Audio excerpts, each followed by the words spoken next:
Do ND and other useful filters actually make the DJI Neo 2 here look more cinematic in bright sunlight. Freewell sent me these for free for this video, but this isn't sponsored.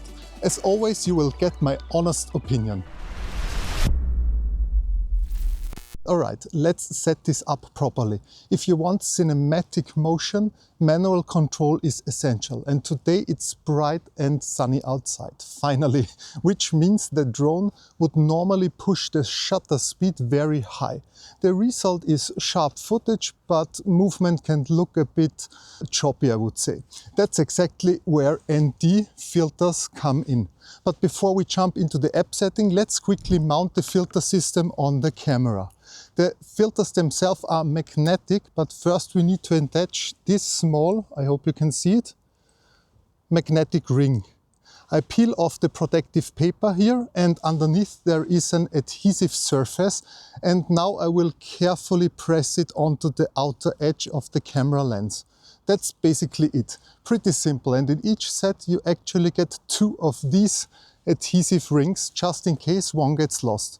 Now the filter itself just snaps into place magnetically. That works really nicely. But before we fly with the ND filter, I want to show you the baseline. Alright, first of all, the drone is activated, also the controller is on. We're right here now in the controller menu. Normally I fly on normal mode, but for this tutorial I will switch to see. This is the cinematic mode, because then the drone flies slower and you will get more cinematic shots. And the control is also better, and it saves also a bit of battery, I would say. All right, so then let's have a look at the overview here. So you can see here what the drone sees currently. I can put my hand here. So on the very bottom right side, you have auto mode. So I can switch the auto mode to manual mode here, or it's called Pro mode. And with this mode, you have a better control over your whole settings of the camera, the exposure and everything what you need to shoot manually with filters. So the easiest way for sure is when I go back to auto mode, everything is adjusted automatically by the drone or by the app itself. So it checks when it gets darker, it will adjust the brightness of the picture, it will adjust the ISO and everything what you need to get a clear picture. But the only downside here is when it's bright outside as it is at the moment, you will have not a lot of motion blur. What we will do now is to push the button, as I already did, and switch to Pro mode. And then you can adjust your whole settings by yourself. The most important thing is the 180-degree rule. So we want to have our shutter speed double the frame rate.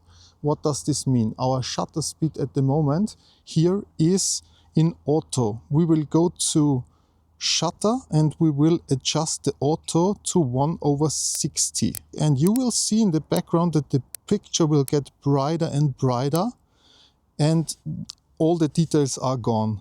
And this is 1/60, and we already defined in the main menu that we want to have 30 frames per second, as you can see here, on 4K. And these are the perfect settings also for motion blur. Also the white balance is auto, we have bright sunlight, so I will switch this also to manual to 5600 and bright sunlight. The ISO will be auto. I don't think we need this, because the lower the ISO, the less grain you have in the picture. So when it gets darker, you can adjust it here, but the picture will lose quality.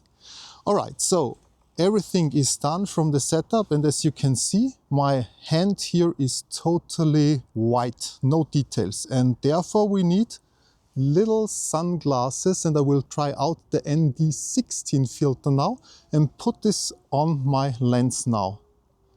And you can see at the moment, also you can see it in the middle on this histogram, the waves are almost in the middle, so this is perfect for our current situation. But for now, I will remove it again, so it's very bright. I will switch now again to auto mode, and I will do a test run behind me here.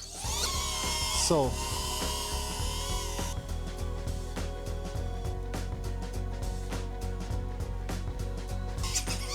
perfect. So this was the shot without the ND filter, and now we switch to Pro mode. You can see how bright the picture gets again, and now I will also attach here the ND filter, so you can see it right now. So you can already see it's not bright anymore.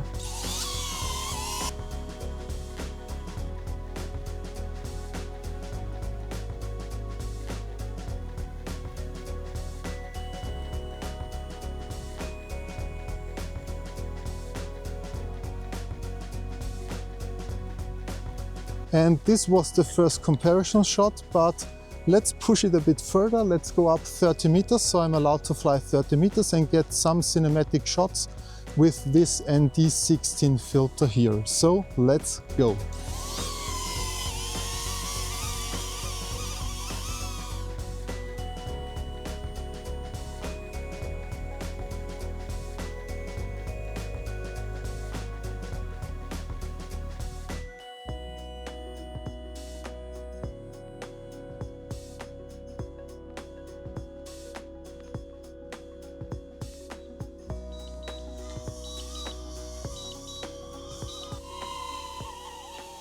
Perfect palm landing, and now I will switch the battery and do even more shots. So the second set combines ND with a polarizer. It's called Bright Day 3 Pack this year.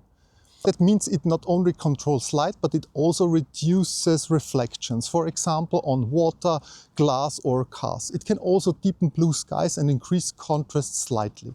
If you shoot landscapes or lakes a lot, this version gives you a bit more creative control, I would say. The next test will be the same filter here, the ND16, but this time from the other package with the built-in polarizing filter.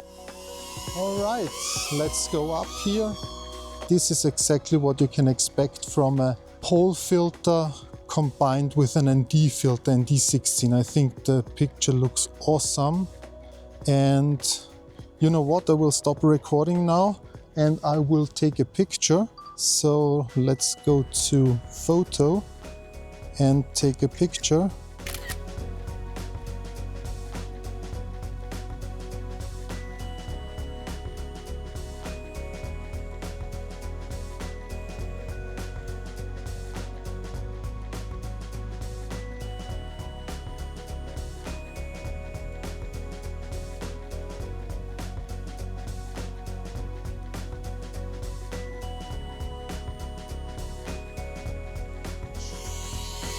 Do a cool rocket. All right, just a quick hint. I think the ND filters will be used automatically when you're connected to the controller and use the quick shots.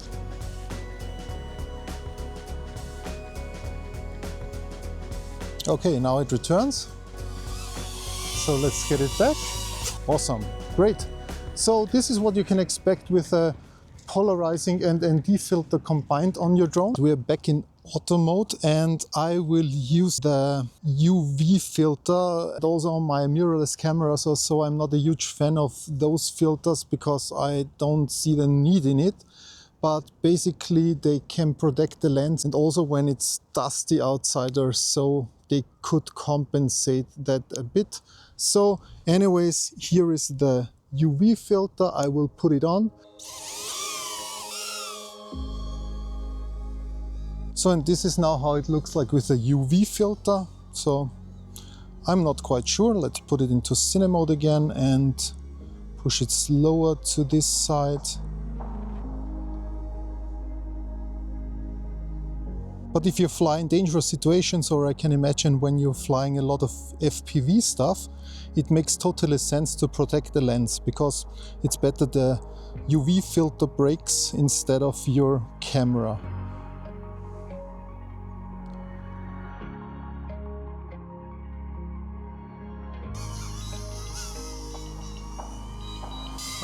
It struggles a bit in the wind. Now you can see it here. But it's still stable. All right, and I think that's all for these tests, because it's, around lunchtime, it's 1 p.m. This is one of the first days that the sun is bright and outside, so I'm really happy I could perform the tests with the sunglasses for your drone.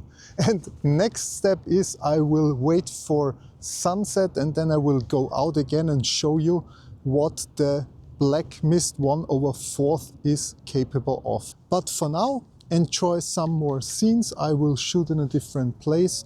Okay, I'm going to a different spot now, and I thought about, I also want to show you how the ND32 works, and I will show you how to crank the ISO a bit up, that you have more flexibility of the brightness or darkness of the picture. ND16 off, the 32 on it. All right, so let's get the drone back in the air. I think the colors look great. I don't think we need ISO 400. Back to the other side. So here is even more sunlight because we're flying directly into the sun. There are some trees, but we have obstacle avoidance. And let's move it to this side. And I think the footage looks awesome. So let's move forward here in the cine mode, so slowly.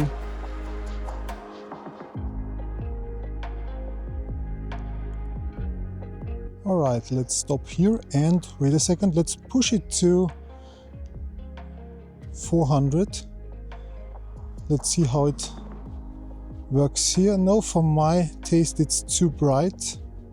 So I think 200 was the sweet spot here on the ND32. So let's go back and switch to 200.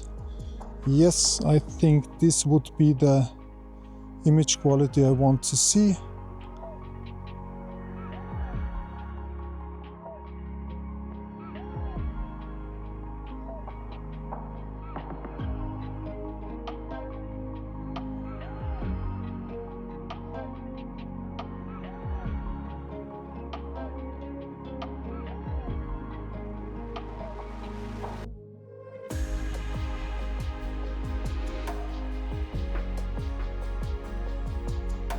And then you can also do just a side movement here to reveal the middle of the island and the whole view of the surrounding.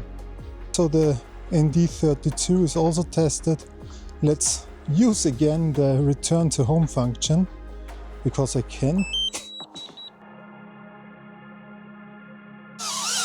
Whoop. And it's back. The more interesting filter in this pack, at least creatively, is the black mist. This one doesn't control exposure. Instead, it softens highlights and adds a subtle glow to bright areas. Especially during sunrise or sunset, it can give your footage a slightly more cinematic look. Let's take a look at that.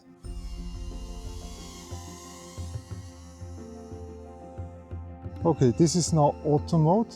And this is how it looks when you fly in sunset and towards the sun. Perfect. And now let's add the black mist filter here. Now we have the black mist 1/4 on the drone. And let's see if this makes any difference when I fly also through the sun in the same direction here.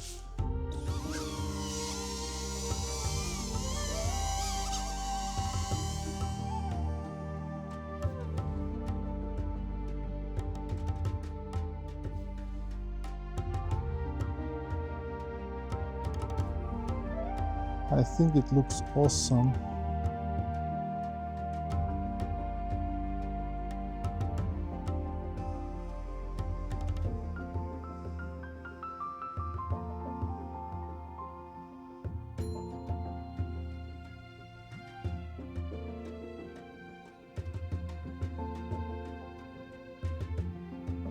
You can see it here.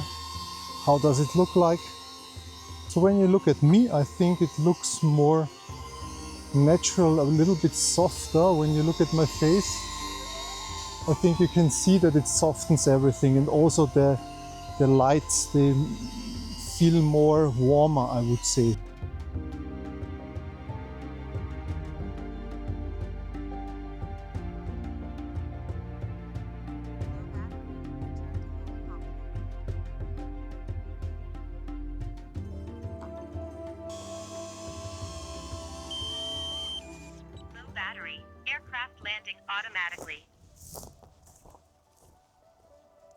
That's it.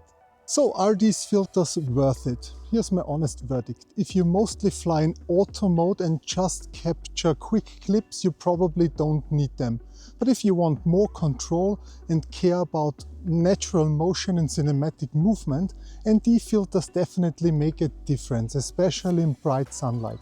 For most people, the standard ND set will be more than enough. If you often shoot landscapes or water, the NDPL version adds some extra flexibility. The UV filter for me is mainly lens protection. Nice to have, but not essential for image quality. I also like to use the black mist filter occasionally, especially during sunset or sunrise, because it adds a subtle cinematic softness to the highlights. Overall, the build quality feels solid, the magnetic installation is quick and practical, and I didn't notice any negative optical impact. For manual shooters who want more creative control, they definitely make sense. If you want to see more real-world drone tests and honest reviews, feel free to subscribe and leave a like. It really supports the channel. Thank you for watching, stay healthy, take care, and I will see you in the next one.